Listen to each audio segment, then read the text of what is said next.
नमस्कार दोस्तों, मैं आशा करता हूँ कि आप सब अच्छे होंगे। इसी के साथ अभी आज आगे बढ़ते हैं। आज का टॉपिक है कि प्रोग्रेस ऑफ डॉटनेट फ्रेमवर्क, या तो हम कर सकते हैं कि प्रगति ऑफ डॉटनेट फ्रेमवर्क। ठीक है, तो डॉटनेट फ्रेमवर्क में अभी तक क्या क्या चेंजेस आए हैं और कब आया था, कैसे उसमें चेंजेस आए, क्या क्या अपडेट हुआ, हम इसके बारे में आज जानकारी करेंगे। तो चलिए बढ़ते हैं।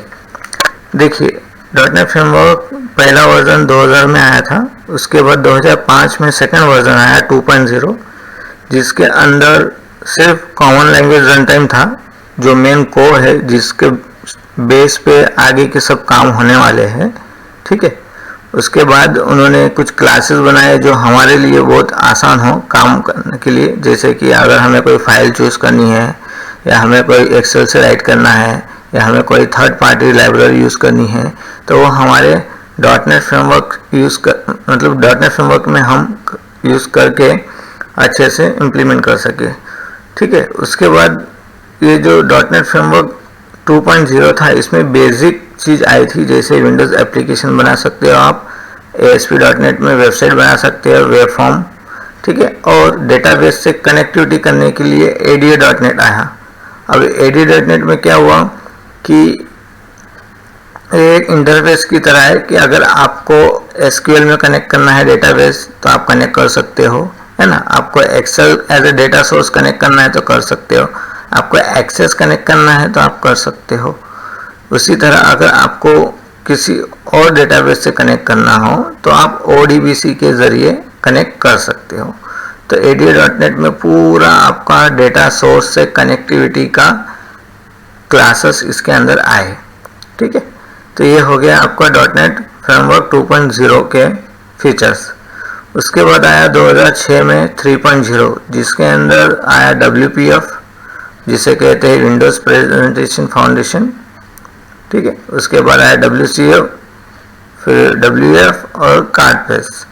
देखिए, WPF एक अपने आप में एक टेक्नोलॉजी है, जिसके अंदर आप एप्लीकेशन बना सकते हैं, विंडोज़ एप्लीकेशन बना सकते हैं, लेकिन उनका जो यूज़र इंटरफेस का स्ट्रक्चर है वो XML बेस पे है। जी हाँ, XML बेस पे, क्योंकि हम जानते हैं कि XML एक स्टैंडर्ड डेटा ट्रांसफ़र मीडिया है। XML, जिसके थ्रू हम कोई भी डेटा ट्रांसफ़र कर सकते हैं, किसी को दे सकते हैं, कुछ भी उसके अंदर सेव कर सकते हैं, और उसी का फ़ायदा उठाने के लिए WPF को लाया गया। WPF मॉडल व्यू मॉडल के कंसेप्ट पे आया था कि अगर किसी को एक टीम है जो डिज़ाइनर है, और एक ऐसा डेवलपर है जो कोडिंग करता है, तो दोनों के कोलैबोरेशन से एप्लीकेशन फटाफट रेडी हो सके बिना किसी के इंटरफेस के। ठीक है, इसीलिए WPF आया। WCF क्या है? आपकी वेब सर्विस है। अगर आपको कम्युनिकेशन करना है आपके सर्वर से लोकल PC में, या आपके सर्वर से मोबाइल ऐप में, तो WCF का इसमें कंसेप्ट आया, जो आपको स्टेटफुल सर्विस देता था। ठीक है, स्टेटफुल सर्विस, जिसके अंदर एक ऑब्जेक्ट की स्टेट मेंटेन होती थी। ठीक है, फिर उसके बाद आया कार्ड स्पेस, उसके अंदर ही, मतलब डॉटनेट फ्रेमवर्क 3.0 में ही आया कार्ड स्पेस। एक अलग अपने आप में एक इनिशिएटिव अरेंजमेंट था, जिसके थ्रू अगर कोई कार्ड स्पेस का कंसेप्ट यूज करे तो गेम बना सकता था। आपने सॉलिटरी गेम देखा है, जिसके अंदर अलग अलग कार्ड्स होते हैं, कार्ड ऑफ हेड, टेल्स, है ना। सो जो कार्ड्स होते हैं, उस सिस्टम, उस टाइप का इसके अंदर लाया कि अगर एक एट ए टाइम अगर एप्लीकेशन स्विच हो सकता है। ठीक है, जिसके अंदर कैनवास आ गया, बहुत सारी चीज़ें आ गई है। तो डॉटनेट फ्रेमवर्क 3.0 में आपका मेजर चीज़ क्या आ गई? WPF, WCF, ठीक है, और कार्ड स्पेस। WPF एप्लीकेशन बनाने के लिए था, WCF वेब सर्विस थी आपकी स्टेटफुल, और कार्ड स्पेस। उसके बाद आया 2007 में डॉटनेट फ्रेमवर्क 3.5। ये एक मेजर चेंजेस था। इसमें दो चीज़ आई, एक है लिंक्यू, एक है एंटिटी फ्रेमवर्क। ठीक है, तो लिंक्यू में क्या हुआ कि अगर आपको, जैसे आप बैकएंड में कोई क्वेरी लिखते हैं डेटाबेस में से डेटा लाने के लिए, बट वो अगर वैसी क्वेरी आपको ऑब्जेक्ट पे डालना पड़ेगा। ऑब्जेक्ट मतलब कोई क्लास है, लिस्ट ऑफ क्लास है, ठीक है, कोई लिस्ट है, अगर लिस्ट में से कोई पर्टिकुलर वैल्यू के थ्रू आपको कोई वैल्यू लानी है या फिल्टर करना है तो लिंक क्यू का यूज़ कर सकते थे। तो इनका जो नेम स्पेस है system using system dot link Q, ठीक है। तो ये जो लिंक क्यू है एंटिटी फ्रेमवर्क है, बहुत अच्छा कॉन्सेप्ट आया जिसके थ्रू आप खुद मतलब आपके ऊपर डिपेंड करता था कि आप कोड टू डेटाबेस फॉलो करते हैं या database to code approach follow करते हैं, दोनों तरीके से काम हो सकता था।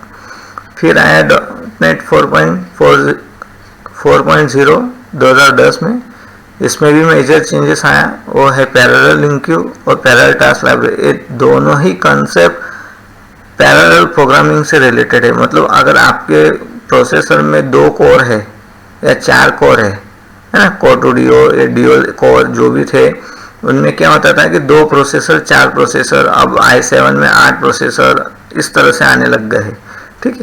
तो जब ये प्रोसेसर आने लगे तब माइक्रोसॉफ्ट ने क्या किया कि जब अलग अलग प्रोसेसर में अलग अलग कोर आने लगे तो उनका ऑप्टिमम यूटिलाइज हो सके, इसलिए उन्होंने पैरेलल लाइब्रेरी दी। पैरेलल यूज़ करके हम पैरेलल टास्क कर सकते हैं, एक ही साथ में मल्टीपल टास्क कर सकते हैं, ऐसी फैसिलिटी दी।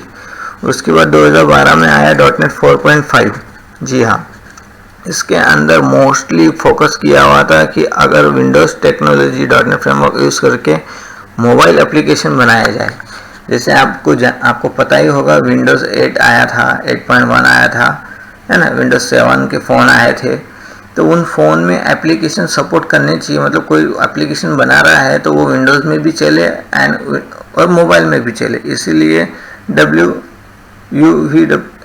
UWP ऐप आए थे, ठीक है। और इसमें पूरा सिंक्रोनाइज बेस, आपने अगर ध्यान से देखा होगा जावा में, तो जावा में जैसे मोबाइल एप्लीकेशन बनती है अभी, वो पूरे सिंक्रोन टास्क बेस है। मीन्स कि अगर कोई चीज़ आप रिक्वेस्ट कर रहे हो तो आपका सिस्टम हैंग नहीं होगा, वो लेट आ सकता है लेकिन हैंग नहीं होगा। उसमें भी ऑप्शंस है प्रोग्रामेटिकली कि आपको कोई चीज़ दे के सिस्टम के हवाले करके आगे बढ़ना है या वेट करना है रिस्पॉन्स तक। तो ये पूरा सिंक्रोनाइजेशन बेस आया है। तो इस तरह .NET फ्रेमवर्क 4.5 के बाद भी आया है, 4.7 भी है, 5.0 भी है, 8.0 भी आ चुका है लेटेस्ट। तो इसमें क्या हुआ, इन्हांसमेंट होता गया है, ठीक है। और .NET फ्रेमवर्क जो आया है 3.0, 3.5, 4.5 ये कंटिन्यू है। ऐसा नहीं है कि कोई हाईएस्ट वर्जन आ गया है तो पीछे से पुराना निकल गया, नहीं, पुराना वाला तो मेंटेन ही है और इन्हांसमेंट होता रहा है, ठीक है, जिससे आप फटाफट काम कर सको और जल्दी से प्रोजेक्ट आप बना सको। तो दोस्तों यही था आपका .NET फ्रेमवर्क का इंफॉर्मेशन कि वो कैसे इन्हांस होते गया, कैसे उसमें फीचर्स आते रहे। आपको कोई डाउट और क्वेरी है तो आप मुझे कमेंट कर सकते हैं।